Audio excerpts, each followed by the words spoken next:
Bonjour et bienvenue dans les dossiers psycho pour ce tout nouveau numéro dédié aux amours de vacances. Et pour nous parler d'amour, qui de mieux que Jean Dorido. Jean, bonjour. Bonjour Émilie, bonjour à tous. Alors, je me permets de le rappeler, Jean, vous êtes docteur en psychologie, expert également du développement personnel.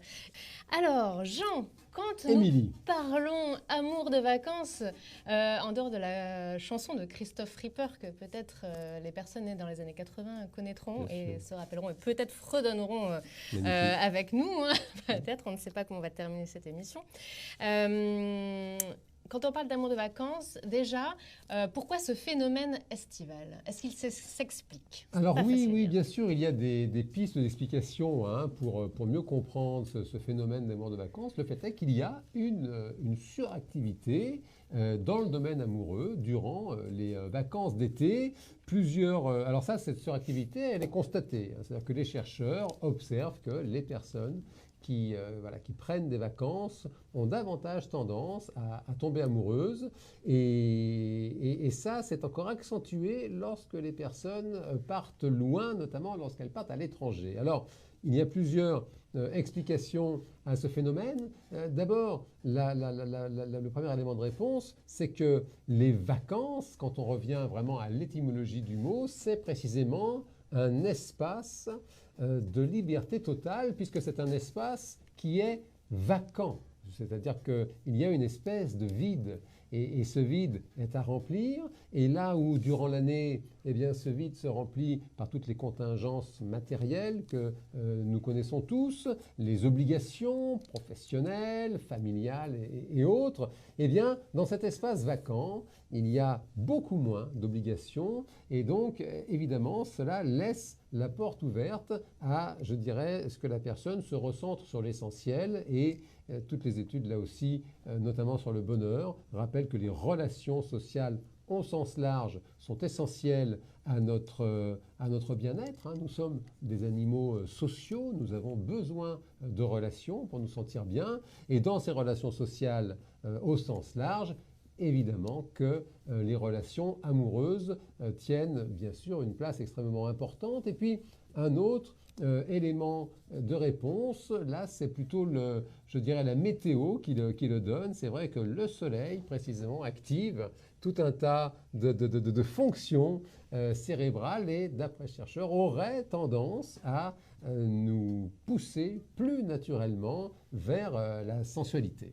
D'accord, un effet antidéprime qui booste un peu la libido, exactement. etc. Donc il faut partir en vacances pour tomber amoureux, si on résume bien. Alors, ne soyons pas défaitistes pour les personnes qui passent l'été en ville. Pensons à ceux qui n'ont pas de vacances. Mais non, mais en plus, vous faites bien d'en parler, Émilie, parce que c'est vrai que d'abord, il y a beaucoup de Français qui ne partent pas en vacances pour différentes raisons, notamment des raisons économiques. Ça, bien sûr, on peut le déplorer. Pour autant, même en ville, cette espèce de phénomène justement de vacances, d'espace vacant, reste tout à fait d'actualité, reste bien réel. Et ainsi, même les personnes qui restent en ville, alors surtout si ce sont des grandes villes qui accueillent précisément des touristes, il est tout à fait possible de rencontrer l'amour en ville, même pour celles et ceux qui ne prennent pas de vacances. C'est quand même important de s'en souvenir. Voilà, il faut juste peut-être rompre avec son quotidien. Finalement, il faut que l'esprit, lui, soit en vacances, même si physiquement on ne change pas de. Alors oui, ça, vous faites bien de le dire. Lieu de résidence. Oui, c'est ça. C'est-à-dire que là, c'est le cas encore différent des personnes qui ne prennent pas de vacances parce qu'elles travaillent tout l'été. Là, bon, c'est vrai que c'est peut-être un petit peu plus difficile puisque précisément, on n'a pas cet effet, je dirais, de charge mentale comme ça qui baisse d'un coup. En revanche, pour les personnes qui sont en vacances, qui ne travaillent pas ou qui n'étudient pas pendant cette période estivale et qui, pour différentes raisons, ne partent pas, restent chez elles, là, effectivement, il est tout à fait possible de rencontrer l'amour parce que vous bénéficiez de cet effet d'espace de liberté. Et comme le disait très justement Émilie à l'instant, pour peu que vous vous autorisiez à faire cette démarche, je dirais, d'abord psychique, de sortir des habitudes. C'est vrai que parfois, ce n'est pas toujours si simple d'aller voir un peu plus loin, de changer de trajet, de changer de lieu comme ça de sortie classique. Oui, oui, c'est vrai, il est vraiment possible de vivre de belles histoires. Alors, quand on parle justement d'amour de vacances, est-ce que l'on parle exclusivement des adolescents ou est-ce que cela touche tout le monde? Alors, non, non, ce n'est pas exclusif aux adolescents. Alors, bien sûr, l'adolescence, c'est une période particulière, une période où chacun apprend à mieux se connaître, et c'est une période précisément durant laquelle nous avons tendance à nous définir à travers les autres, à travers le regard des autres. Donc c'est par définition une période qui va être très très riche en rencontres, en expériences, et ça c'est vrai même en dehors des vacances. Pour autant, les amours de vacances ne sont pas le privilège et le monopole des adolescents. Ça concerne tout le monde, Bonne nouvelle. n'est-ce pas? Et même ça concerne, je dirais, toutes les situations, c'est-à-dire que ça n'est pas réservé qu'aux célibataires. Et pour beaucoup de couples établis depuis longtemps, les vacances sont vraiment une occasion de se retrouver, de réinventer une relation pleinement satisfaisante. C'est vrai que souvent, la vie du quotidien pendant l'année en ville est une épreuve pour les couples. Hein. Les chiffres, hélas, sont là pour le rappeler. Et il y a énormément de mariages qui, ma foi, débouchent rapidement sur des divorces. Et ça a tendance à être très très fort en ville, où souvent, voilà, la vie est très très comment dire, soumise à beaucoup d'exigences. Il y a peu de temps, justement, peu d'espace vacant pour nourrir la relation, parce que ça, c'est quelque chose que les savants ont observé, le fameux secret des couples heureux, des couples qui durent, et ça existe, c'est quand même bon de s'en rappeler. Mais c'est un secret, c'est pour ça que c'est pas si répandu. Pardon? C'est un secret, c'est pour ça que c'est pas si répandu. Ben, peut-être c'est un secret, alors disons on va peut-être pouvoir le dévoiler. Oui, dévoilons-le, parce qu'il est bon que ce secret se sache. Et le secret, un des secrets, des couples qui durent. Peut-être juste dire avant quand même que, justement on parlait de neurosciences tout à l'heure, les neuroscientifiques, ils ont vérifié ça. Parce que bien sûr, vous demandez à des couples qui sont ensemble depuis 20 ans, 30 ans, depuis 40 ans, vous leur dites alors, est-ce que c'est toujours aussi fort qu'au premier jour? Et des personnes répondent que oui. Bon, pour autant, les savants sont parfois un peu méfiants. Ils ont voulu vérifier ça justement avec l'appui des neurosciences et de l'imagerie cérébrale, puisqu'aujourd'hui on voit dans le cerveau. Eh bien, ça, c'est assez bluffant. Ils ont pris donc ces personnes qui expliquent que oui, c'est toujours aussi fort après 40 ans de vie commune. Et ils ont montré des photos de paysages qui déclenchent beaucoup de plaisir. Des couchers de soleil, des jardins, et aussi des sucreries, des gâteaux. Quelque chose qui excite le plaisir. Ils ont vu les zones du plaisir s'allumer dans le cerveau des sujets. Et ensuite, les mêmes sujets, ils leur ont montré des photos de leurs partenaires. Eh bien, Émilie, c'est inouï, ce sont les mêmes zones du plaisir et du désir qui s'allument. Un paquet de Haribo, exactement, de Frestagada. Voilà, après 40 ans de vie commune, c'est quand même beau. Et un des secrets, donc ils ont cherché à comprendre comment vivent ces personnes qui s'aiment comme au premier jour, c'est le cas de le dire. Un des secrets, ça peut sembler d'ailleurs du bon sens, en même temps c'est bon de le rappeler, c'est que ces personnes, elles font des choses ensemble. C'est-à-dire qu'elles viennent mettre du bois dans la cheminée, elles alimentent leurs relations, et ça, c'est vraiment quelque chose de très très important pour entretenir, je dirais, la beauté, la magie d'une relation de couple. Et donc, typiquement, même ces personnes qui sont en couple depuis longtemps, eh bien, l'été, ça peut être une occasion, justement, de nourrir cet amour qui parfois a tendance à être malmené pendant l'année. Et puis, bien sûr, les célibataires de tous âges, c'est vraiment de l'adolescence jusqu'à l'âge le plus avancé. Là, évidemment, l'été est un très bel espace pour faire de belles rencontres. D'accord, il faut couper du bois, un peu comme Charlie Ingalls, à deux, voilà, faire... C'est une image qui n'engage que vous, Émilie, mais Charlie on a chacun Ingalls, de référence. S'il nous regarde, voilà, de là où il est, on pense bien à lui, on l'embrasse, oui, bien sûr. Merci Jean pour ces précisions. Alors, on parlait effectivement que l'été est propice aux rencontres, on en fait peut-être plus qu'en temps ordinaire, mais est-ce que justement, c'est pas le fait que l'on sorte de notre milieu social, de notre environnement de travail, est-ce que pour le coup, on se lie pas plus par affinité, par exemple par pratique d'un sport ou voilà, par d'autres contextes en fait. Alors oui, Émilie, effectivement, merci de le rappeler. Vous mettez le doigt sur quelque chose d'important. C'est vrai que, encore une fois, durant l'année, nous sommes soumis à toutes ces obligations de toutes sortes, professionnelles, le voisinage. Il est fréquent d'être peu mobile durant l'année, à moins d'avoir un job voilà, où on est par monts et par vaux, ce qui pose à ce moment-là d'autres problèmes. C'est vrai que l'été, il y a, je dirais, un certain nombre de masques sociaux qui tombent. Typiquement, qu'est-ce qui ressemble plus à une personne en maillot de bain qu'une personne en maillot de bain? Il n'y a plus tous ces artifices sociaux en réalité, hein, dont nous nous parons les uns les autres durant l'année. Et ça, c'est vrai que ça offre une liberté beaucoup plus importante, avec toutefois un avantage et aussi, pardon d'être un peu défaitiste, un inconvénient.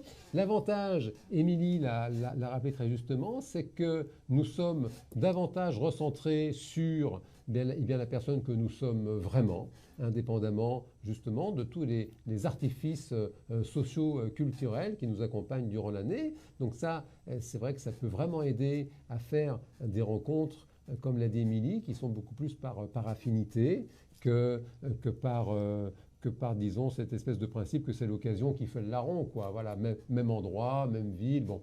Donc ça, c'est vraiment quelque chose de très positif, d'intéressant. En revanche, il y a un autre piège à éviter, c'est que comme justement nous n'avons pas tous ces masques, la personne que vous allez rencontrer, elle est presque nue, hein, au propre comme au figuré, elle est en maillot de bain, et alors là, ça peut ma foi, laisser libre cours à beaucoup plus de projection sur l'autre. Ça, les psychologues l'expliquent depuis longtemps. Nous avons tendance à projeter sur l'autre notre propre fantasme en réalité. C'était Jacques Lacan qui disait l'amour, c'est chercher à offrir quelque chose qu'on n'a pas à quelqu'un qui n'en veut pas.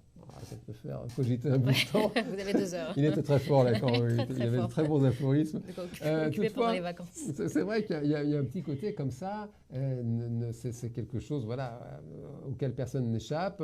Nous projetons sur l'autre notre image de l'être idéal. Les psychanalystes, voilà, tout le monde ne partage pas leur point de vue. Toutefois, c'est bon à savoir, les psychanalystes expliquent que voilà, chacun va rechercher une image paternelle, maternelle. Et donc, bien sûr que, et d'ailleurs c'est très intéressant parfois quand vous observez les prénoms des personnes avec qui vous avez partagé de belles histoires, d'aller voir dans votre famille s'il n'y a pas des prénoms identiques, ou même quand on regarde parfois des ressemblances physiques, ça peut être assez troublant. Et donc voilà, c'est vrai que le fait que la personne soit dépouillée comme ça, en maillot de bain, ça peut permettre de projeter beaucoup plus. Donc là, il faut faire un petit peu attention. Et puis tant qu'on est dans les aspects peut-être un peu négatifs, peut-être aussi développer une certaine vigilance aux personnes qui ont, je dirais, pour le dire élégamment, un souci de la vérité peut-être un peu modéré. En d'autres mots, les gros mythos, ça existe. Faites attention. Donc si vous rencontrez des champions du monde internationaux, peut-être voilà, un petit coup de Google. Si tout ça vous semble un peu trop beau, voilà. Faut peut-être... Mais bon, on peut aussi aimer rêver, voilà. Le tout, c'est que ce soit en conscience. Voilà. Vous pouvez laisser la personne raconter son invention. Toutefois, si vous êtes au courant, c'est quand même toujours mieux quand même. Exactement, et heureusement, Google est là, voilà, oui. C'est que les réseaux sociaux parfois, en cas de doute bien sûr. Alors justement, on passe un bel été, on a un amour de vacances, mais ensuite donc on rentre. À la maison, dans notre quotidien, etc. Alors, quels sont, d'un point de vue psychologique, déjà les bienfaits des amours de vacances? Est-ce qu'il y a des... Alors, on a parlé de quel côté négatif pendant, mais est-ce qu'il y en a après? Et des côtés positifs, quand on arrive peut-être à maintenir quelque chose? Des côtés positifs, voilà, vous l'avez dit, Émilie, le côté positif, c'est de rencontrer l'amour, c'est extraordinaire, ça change positivement une vie. Donc, bien sûr que pour celles et ceux qui auront la chance de le rencontrer durant les vacances, eh bien, nous vous souhaitons de l'entretenir, de le faire durer. Dans le meilleur des cas, ce ne sera pas trop compliqué, hein, si la personne n'est pas trop loin. Voilà, là, c'est vraiment quelque chose d'assez délicieux. Même lorsque c'est un peu plus complexe, ça fait quand même le plus grand bien de poursuivre ces amours de vacances avec, bien sûr, hein, vous avez évoqué les aspects négatifs, Émilie, une petite vigilance à avoir. Là, ça peut arriver, alors ça ne concerne pas tous les profils psychologiques, toutefois, nous pouvons tous basculer dans les pièges psychologiques selon notre état de forme, selon notre état de fatigue. Attention à ce danger. On parlait tout à l'heure de projection, de projeter un être fantasmé sur quelqu'un de très différent en réalité. Attention lorsque les amours de vacances, justement, à la rentrée, débouchent sur des relations où chacun est très très éloigné. Attention de ne pas s'enfermer justement dans une relation qui n'existe pas, oui, une relation purement fantasmée. Voilà, certaines personnes finalement s'interdisent toute vie affective parce que voilà, elles sont restées sur une histoire certes très agréable, mais qui en réalité n'était qu'une parenthèse de leur existence. Et ça, c'est vrai que ça peut être utile de développer là encore une certaine vigilance sur le sujet pour soit vivre cette histoire complètement, soit peut-être réussir d'un commun accord au moins à la suspendre pour que la vie continue même après les vacances. Exactement. Donc ça peut effectivement, donc, il peut y avoir l'effet sans contrainte du fait de la vie à distance, mais aussi avoir l'illusion de connaître la personne, alors qu'en réalité, dans son quotidien, la personne est bien différente. Alors là, oui, ça, vous mettez le doigt sur un point qui est extrêmement important, Émilie, c'est vrai. La psychologie récente a découvert à quel point notre comportement est influencé par le contexte dans lequel nous nous trouvons. Les psychologues parlent même d'erreur fondamentale d'attribution. C'est cette erreur qui consiste à attribuer les comportements de quelqu'un à sa personnalité, alors qu'en réalité, c'est un critère très très faible pour expliquer le comportement d'un individu. Le critère qui est beaucoup plus fort, c'est la situation. Et c'est vrai que typiquement, il est tout à fait possible de rencontrer une personne en vacances, qui est très cool, relax, décontracté, très très agréable. Et puis quand vous allez retrouver cette personne dans son quotidien professionnel, eh bien c'est difficile finalement de le formuler. Cette personne est tout autre. Non, elle reste la même personne. Toutefois, le champ comportemental auquel elle a accès est tellement différent qu'on peut avoir sincèrement le sentiment que ça n'est plus la même personne. On ne comprend pas, on dit j'ai rencontré cette personne qui était sympa comme tout, décontractée, amusante, drôle. Et là, je retrouve quelqu'un de sinistre. C'est étonnant, c'est-à-dire que c'est le contexte qui joue. On n'aurait peut-être pas rencontré finalement dans sa vie de tous les jours. Pardon ? On ne l'aurait peut-être pas rencontré dans sa vie de tous les jours. Disons que nous n'aurions pas eu accès à cette autre réalité d'elle-même, parce que c'est un autre visage d'elle-même qu'elle offre en vacances, et les deux visages sont tout aussi vrais en fin de compte.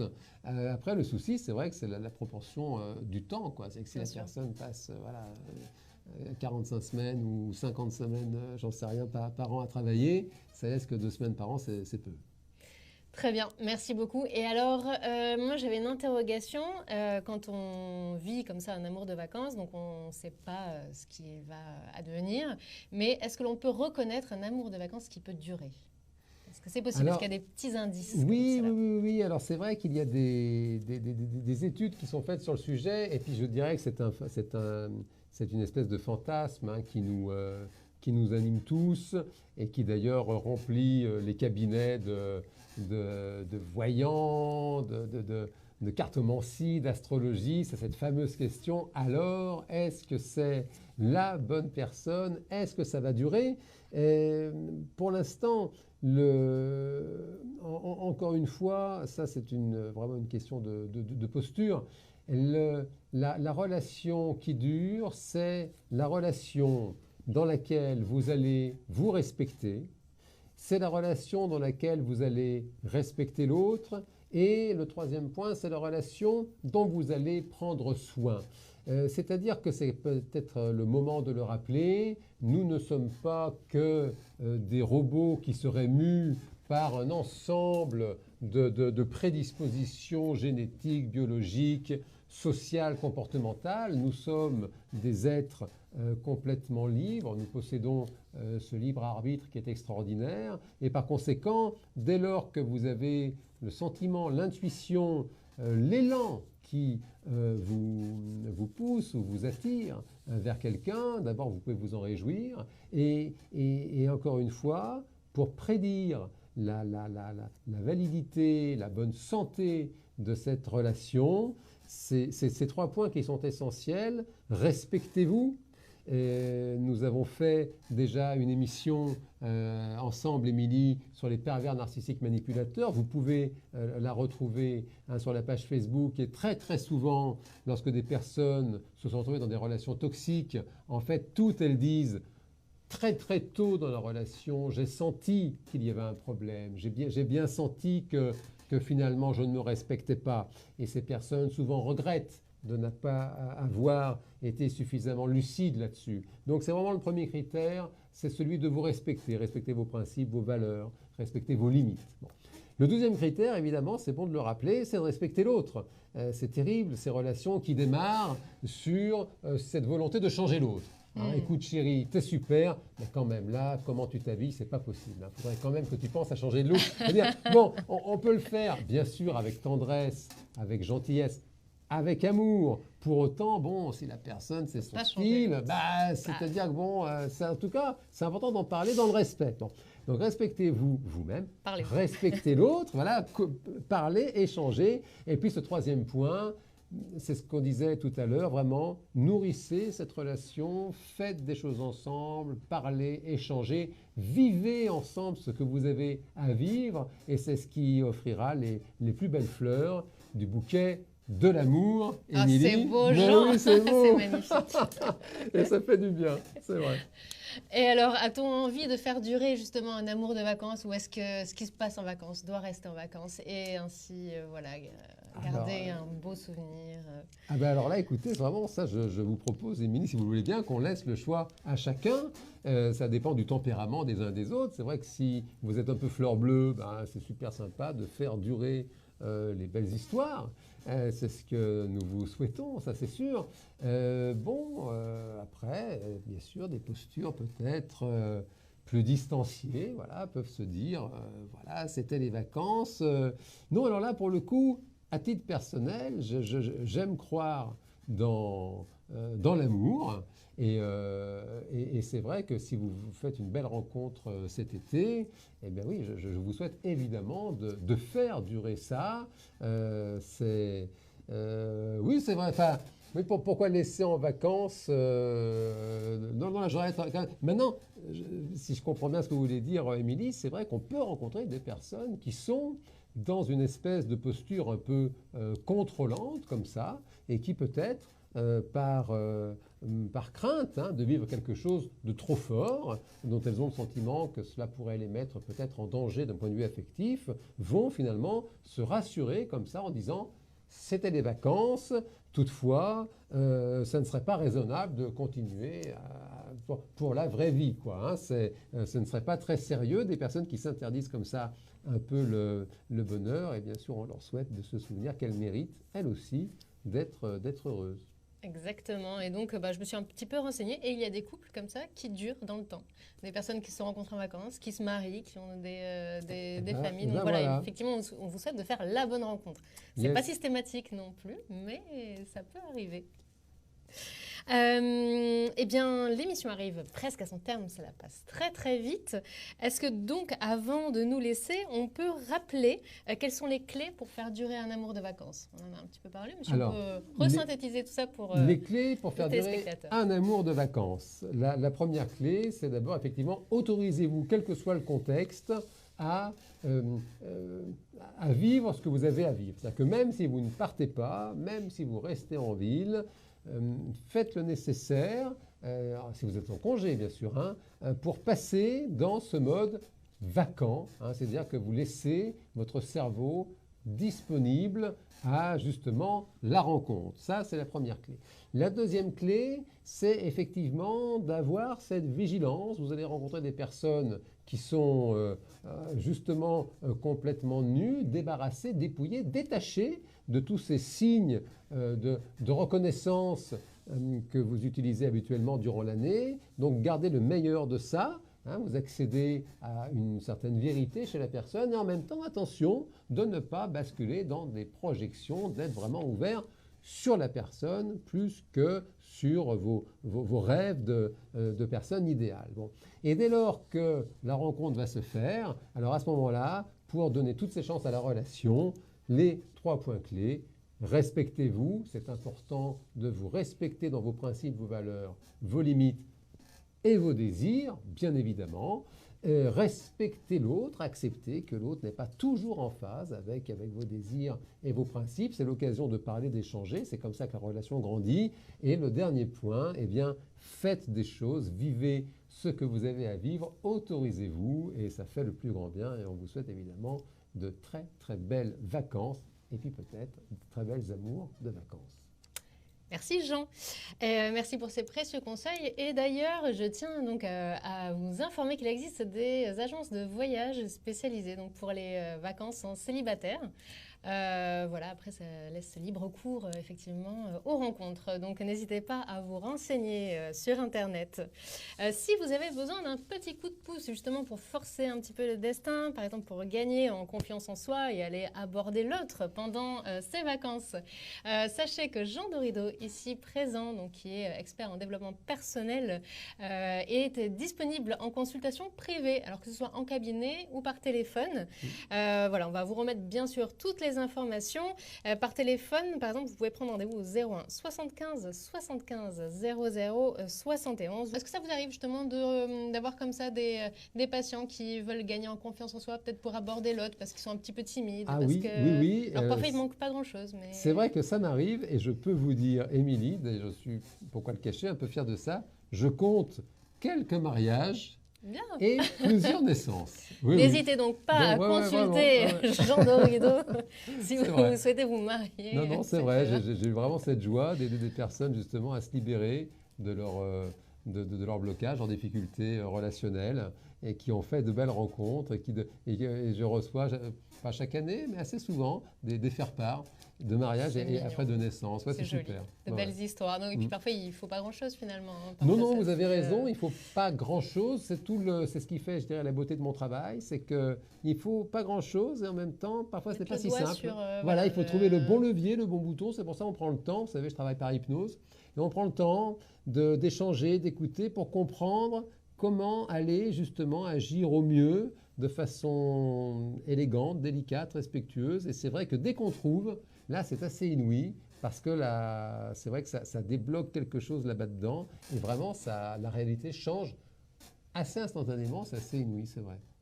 Eh bien, très bien, c'est noté. Donc voilà, pour tout ce qui est confiance en soi ou tout autre tracas dans votre vie qui vous empêche d'être épanoui, n'hésitez surtout pas à consulter Jean Dorido en consultation privée, donc hors antenne, hors émission, hors tout ça. Il est désormais temps de nous quitter. Est-ce que vous avez un petit mot pour terminer cette émission? Un petit mot, eh bien écoutez, oui, vraiment encore une fois à toutes et à tous, bonnes vacances. Vraiment, souvenez-vous de vous respecter encore une fois et vraiment de vous faire du bien. Vous avez de la magie en vous, ça c'est une réalité. Donc ma foi, on souhaite à ceux et celles qui nous écoutent que vous puissiez accéder à cette magie parce qu'elle est à portée de main, ça fait du bien. Exactement. Merci beaucoup, Jean. Merci à toutes et à tous de nous avoir suivis. Et puis surtout, passez de très belles vacances et soyez heureux. À bientôt. Au revoir.